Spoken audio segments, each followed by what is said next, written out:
नमस्कार मैत्रिणींनो, आज आता आपल्या टिफिन सिरीजमध्ये आज दुसरा दिवस आहे। तुम्ही बघू शकता मी सँडविच ढोकळा बनवलेला आहे। आता आपण त्याला लागणारे साहित्य हे बघा, मी 1 वाटी घेतलेलं आहे ढोकळ्याचं पीठ। माझ्याकडे अगोदरच ढोकळ्याचं पीठ तयार केलेलं आहे। मी रेसिपीसुद्धा टाकलेली आहे, तुम्ही पाहून घेसाल। हे बघा, आता मी 1 वाटी ढोकळ्याचं पीठ घेतलेलं आहे। त्याच्यामध्ये फक्त खाली आपल्याला थोडंसं तेल घालायचं आहे। त्याच्यामध्ये नमक, साखर काही आपल्याला घालायची गरज नाही आहे। त्याच्यानंतर आपण त्याला छान हलवून घेणार आहोत। तुम्ही बघू शकता छान बेटर फुगलेलं आहे। आता मस्तपैकी आपण त्याला भांड्याला तेल लावून घेऊया। तेल आणि पाणी लावून घेऊया थोडंसं, जेणेकरून मस्तपैकी ढोकळा आपला निघून जाईल। आता आपण एका कढईमध्ये पाणी ठेवलेलं आहे। त्याच्यावरती मी थोडंसं एक स्टँड ठेवलेलं आहे। ते स्टँड ठेवल्यानंतर आपल्याला त्याच्यावरती भांडं ठेवायचं आहे आणि भांडं ठेवल्यानंतर आपल्याला थोडीशी उकळी येऊ द्यायची।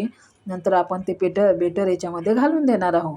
तुम्ही बघू शकता बेटर आपण याच्यामध्ये जास्त आपल्याला पातळ करायचं नाही, जेणेकरून आपण लेयर बनवणार आहे तो ढोकळा एकदम लवकर आणि सॉफ्ट होईल।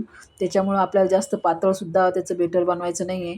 आता आपण त्याच्यासाठी चटणी करून घेणार आहोत। हिरव्या मिरच्या घ्यायच्या आहे आपल्याला आणि त्याच्यामध्ये आपण हिरवी मिरची, सांबार टाकून घेणार आहोत। त्याच्यानंतर आपण त्याच्यामध्ये थोडंसं शेंगदाणेसुद्धा घालणार आहोत आणि कढीपत्ता हे आपण पूर्णपणे पेस्ट आपण काढून घेणार आहोत। आता पूर्ण पेस्ट आपण काढून घेऊया। तुम्ही बघू शकता ही पेस्ट आणि त्याच्यामध्ये थोडंसं नमकसुद्धा आपल्याला घालायचं आहे आणि हे ढोकळा एकदम आवडीने मुलं खातात। टिफिनला द्या ढोकळा तर रोज कोणी बनवते, कोणी खाते। तुम्ही म्हणसाल ढोकळा याच्यात नवीन काय आहे, पण याच्यामध्ये हे नवीन हेच आहे की हा ढोकळा मुलं आवर्जून खातील। तुम्ही बघू शकता छानपैकी आता मी बेटर तयार झालेलं आहे पेस्ट। आपण आता तिच्यावरतून आपण त्याला छानपैकी फैलून देऊया। मस्तपैकी पूर्ण आपण साईडनं पूर्ण फैलून देऊया त्याला पूर्णपणे असं छान फैलून घ्यायचं आहे। आता हे पण आपल्याला कमसे कम कमी आचेवर 10 मिनटं तरी आपल्याला हे होऊ द्यावं लागणार आहे, जेणेकरून हे ढोकळा एकदम छान बनू शकते। आता हे मस्तपैकी आपलं हे ढोकळ्याचे लेयर पूर्णपणे झालेले आहे। तुम्ही बघू शकता किती छान ग्रीन ग्रीन दिसतोय आणि खायला टेस्ट खूप छान लागते। परत मी 1 वाटी घेतलेली आहे ढोकळ्याचं पीठ, त्याच्यामध्ये तीच प्रोसिजर आहे। हे थोडंसं तेल घातलेलं आहे मी त्याच्यामध्ये। परत ते आपल्याला असं कालून घ्यायचं आहे आणि आपल्याला ते कालून घेतल्यानंतर परत त्याच्यामध्ये घालून द्यायचं आहे। आणि तुम्ही तुमच्याकडे पीठ नसेल अवेलेबल तर तुम्ही 1 वाटी रवा 1 वाटी बेसन आणि 2 चमच रवा घेऊनसुद्धा ही प्रोसिजर करू शकता। तुम्ही बघू शकता छान ते बेटर आपण त्याच्यावर फैलून देऊया। आता जास्त फैलायचीसुद्धा गरज नाही आहे, ते आपोआपच छान पातळ झालेलं आहे। त्याच्यावरतून पूर्णपणे हे झालेलं आहे, फैलून गेलेलं आहे। आता आपण छानपैकी आता ह्याला झाकून ठेवूया। आता याला पण आपल्याला कमसे कम 5-10 मिनटं तरी आपल्याला कमी आचेवर होऊ द्यावं लागणार आहे। तर एकदम छानपैकी ढोकळा तयार होते आणि तुम्ही बघू शकता किती छान पंच आलेला आहे याला आणि किती सुंदर बनलेला आहे।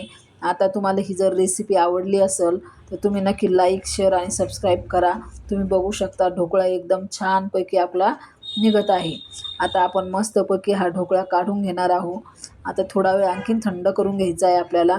आता त्याला आपण तोपर्यंत फोडणी देऊन घेऊया।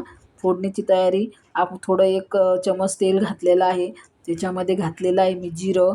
त्याच्यानंतर थोडीशी आपल्याला जिरं आणि मोहरी घातलेली आहे।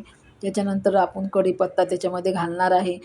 याला बिलकुल गोड पाणी करायची काही जरूरत नाही आहे, कारण की जरी आपण त्याच्यामध्ये अगोदरच साखर वगैरे घातलेली आहे आणि त्याच्यामध्ये छान मग की आपण ते लेयर तयार केलेली आहे ग्रीन कलरची सँडविच ढोकळा म्हणून।